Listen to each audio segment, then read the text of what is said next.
Hello बच्चों, welcome back in our channel study with S Verma. आज हम क्लास 9th का चैप्टर 8 मोशन के कुछ न्यूमेरिकल्स सॉल्व करेंगे, जिसको करने के बाद आपके सारे डाउट्स क्लियर हो जाएंगे।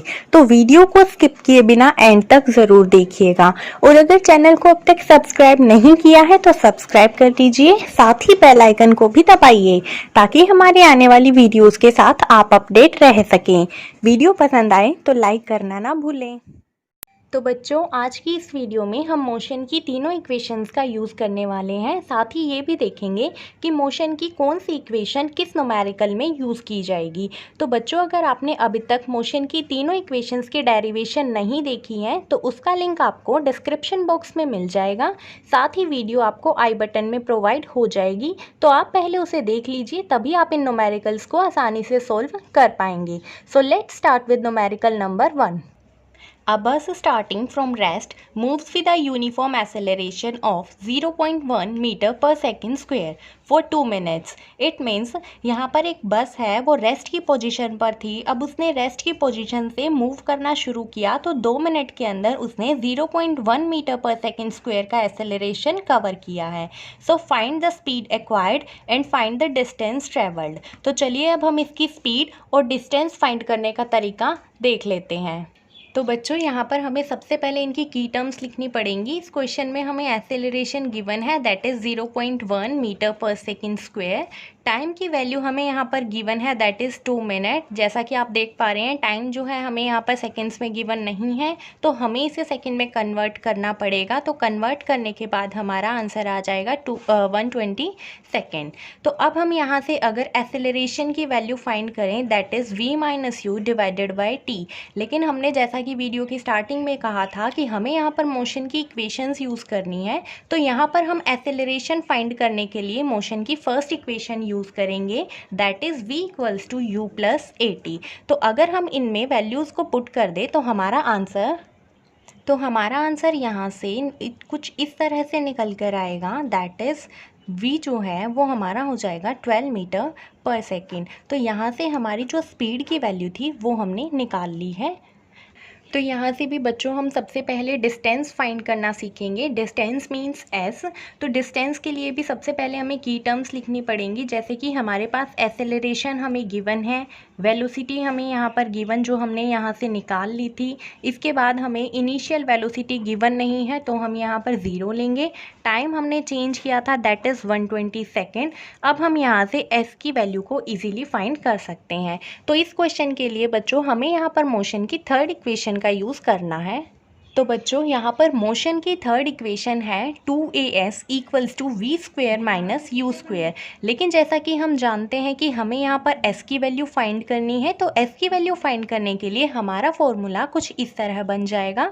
अगर अब इस फॉर्मूले के अंदर हम अपनी इन वैल्यूज़ को पुट कर दें तो वैल्यूज़ पुट करने के बाद हमारा आंसर कुछ इस तरह से निकलेगा। और जो हमारा फाइनल आंसर होगा, दैट इज़, अगर अब हम यहाँ से इन्हें डिवाइड कर दें तो हमारा आंसर 720 मीटर निकल जाएगा। तो इट मीन्स इस क्वेश्चन के लिए जो हमारे डिस्टेंस की वैल्यू थी वो होगी 720 मीटर।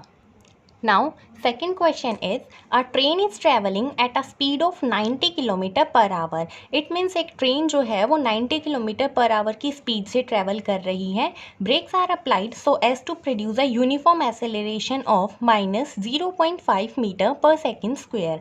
जब उस ट्रेन पर ब्रेक अप्लाई किए जाते हैं तो वहाँ से जो एक्सेलरेशन प्रोड्यूस हो रहा है, that is minus 0.5 metre second square. Find how far the train will go before it boat to rest. तो इसका मतलब इस क्वेश्चन में हमें फिर से यहाँ पर डिस्टेंस फाइंड करना है कि ट्रेन जो है वो कितनी दूरी ट्रैवल कर रही है। तो चलिए यहाँ से भी हम डिस्टेंस को फाइंड करने का तरीका देख लेते हैं। तो बच्चों, सेम ऐसे ही जैसे हमने अदर क्वेश्चंस में किया है, सबसे पहले हमें इनकी की टर्म्स लिखनी पड़ेंगी। तो हमें यहाँ पर इनिशियल वेलोसिटी गिवन है, that is 90 kilometre per hour. अगर 90 किलोमीटर पर आवर को हम मीटर पर सेकेंड में कन्वर्ट करते हैं तो हमारा आंसर 25 मीटर पर सेकेंड आ जाएगा। फाइनल वेलोसिटी हमें यहाँ पर गिवन नहीं है, तो हम यहाँ पर 0 मीटर पर सेकेंड लेंगे। एक्सेलरेशन हमें यहाँ पर गिवन है, that is minus 0.5 metre per second square. Same ऐसे ही अगर हम यहाँ पर मोशन की थर्ड इक्वेशन का यूज़ करते हैं तो थर्ड इक्वेशन का यूज़ करने के बाद हम यहाँ से s की वैल्यू फाइंड कर सकते हैं। क्यों? क्योंकि मोशन की थर्ड इक्वेशन होती है 2as equals to v square minus u square. अगर हम इन इक्वेशन के अंदर इन वैल्यूज़ को पुट करें तो हमारा आंसर कुछ इस तरह से होगा, लेकिन हमें यहाँ पर s की वैल्यू फाइंड करनी है तो हम अपनी इस इक्वेशन को इस तरह से चेंज कर देंगे और चेंज करने के बाद इनकी वैल्यूज़ को इस तरह से पुट कर देंगे। वैल्यू पुट करने के बाद हमारा आंसर इस तरह से निकलना शुरू हो जाएगा। अब अगर हम इन्हें डिवाइड करें तो हमारे पास आंसर कुछ इस तरह से होगा। माइनस से माइनस यहाँ पर कट जाएगा और हमारा आंसर इट मीन्स s जो है वो हो जाएगा 625 मीटर। तो इस तरह से बच्चों हमने मोशन की थर्ड इक्वेशन का यूज़ करके किस तरह से डिस्टेंस को फाइंड करना है ये तरीका हमने देख लिया है। तो इस क्वेश्चन के लिए हमारा आंसर होगा 625 metre. Now next question is, a trolley while going down an inclined plane has an acceleration of 2 centimeter per second square। यानी यहाँ पर हमें एक्सेलरेशन जो दिया गया है वो 2 सेंटीमीटर पर सेकंड स्क्वायर में दिया है, जबकि एक्सेलरेशन की ऐसा यूनिट मीटर पर सेकंड स्क्वायर होती है। What will be its velocity 3 second after the start. तो हमें यहाँ पर इसकी वेलोसिटी फाइंड करनी है कि 3 सेकेंड के बाद इसकी वेलोसिटी क्या होगी। तो इसके लिए बच्चों हमें सबसे पहले लिखना होगा कि यहाँ पर इनिशियल वेलोसिटी हमें गिवन नहीं है तो हम 0 मीटर पर सेकंड लेंगे। यहाँ पर एक्सेलरेशन जो है वो हमें 2 सेंटीमीटर पर सेकंड स्क्वायर गिवन है, इसको हमें मीटर पर सेकंड स्क्वायर में कन्वर्ट करना होगा। दैट इज़ तो चेंज करने के बाद बन जाएगा 0.02 मीटर पर सेकंड स्क्वायर। टाइम की वैल्यू हमें यहाँ पर गिवन है 3 सेकेंड। तो इस तरह से अगर इनको देखते हुए हम यहाँ पर मोशन की इक्वेशन की बात करें तो यहाँ पर मोशन की फर्स्ट इक्वेशन लगेगी। तो फर्स्ट इक्वेशन क्या होती है मोशन की? That is v equals to u plus at। तो अगर इस इक्वेशन के अंदर हम इन वैल्यूज़ को पुट कर दें तो हमारा आंसर 0.06 मीटर पर सेकंड स्क्वायर होगा।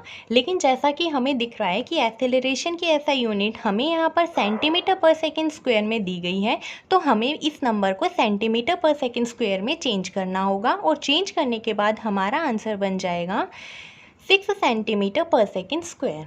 तो बच्चों ये थे कुछ न्यूमेरिकल्स जिनको हमने सॉल्व करना सीख लिया है। अब मिलते हैं नेक्स्ट वीडियो में नेक्स्ट न्यूमेरिकल्स के साथ।